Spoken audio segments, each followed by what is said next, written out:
Assalamualaikum warahmatullahi wabarakatuh. Apa kabar anak-anak hari ini? Semoga kita senantiasa sehat dan dalam lindungan Allah Subhanahu wa Ta'ala. Pada pertemuan kali ini, kita akan bersama-sama membahas tentang adab dalam berpakaian, berhias, perjalanan, bertamu, dan menerima tamu.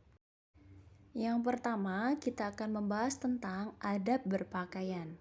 Dalam Al-Quran sendiri, ada 3 istilah yang digunakan untuk menyebutkan pakaian, yaitu libas yang berarti penutup, kemudian ada thiyab yang berarti pakaian, dan yang terakhir ada sarobil yang berarti pakaian dalam. Selanjutnya kita akan membahas tentang fungsi pakaian. Nah, fungsi pakaian sendiri yang pertama adalah untuk menutup aurat. Baik laki-laki ataupun perempuan, maka pakaian tetap fungsinya sama, yaitu untuk menutup aurat.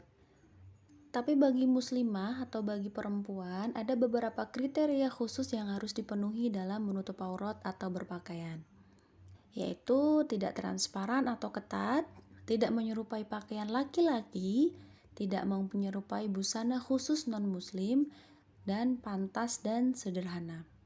Fungsi pakaian yang selanjutnya adalah sebagai perhiasan, pelindung dari bencana, dan sebagai penunjuk identitas. Selanjutnya kita akan belajar tentang adab berhias. Berhias adalah naluri yang dimiliki oleh setiap manusia.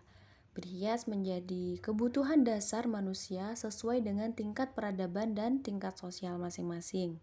Namun perlu diingat bahwa ada hal-hal yang harus ditaati oleh seorang muslim dalam berhias, yaitu harus dengan niat yang lurus, tidak dibenarkan menggunakan bahan-bahan yang dilarang agama, kemudian dilarang juga berhias dengan menggunakan simbol-simbol non-muslim.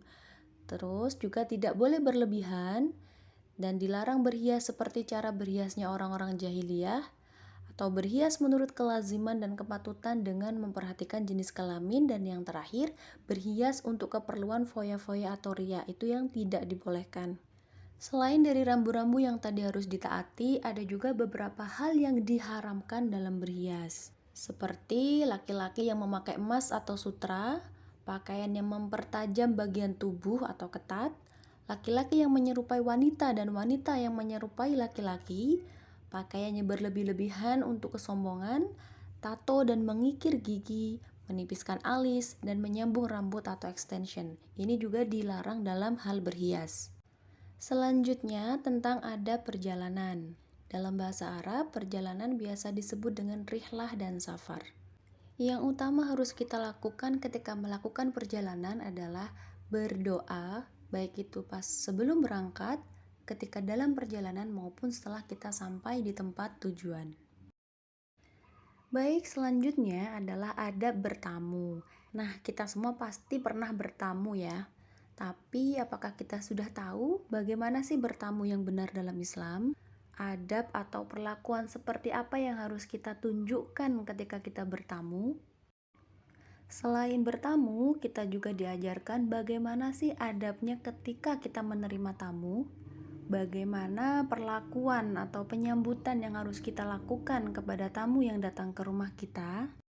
Nah, silakan bisa dipelajari dan dibaca lebih lanjut. Nah, anak-anak, sekian yang bisa saya sampaikan untuk hari ini. Kita banyak belajar tentang adab yang sangat relate dan dekat dengan kehidupan kita sehari-hari.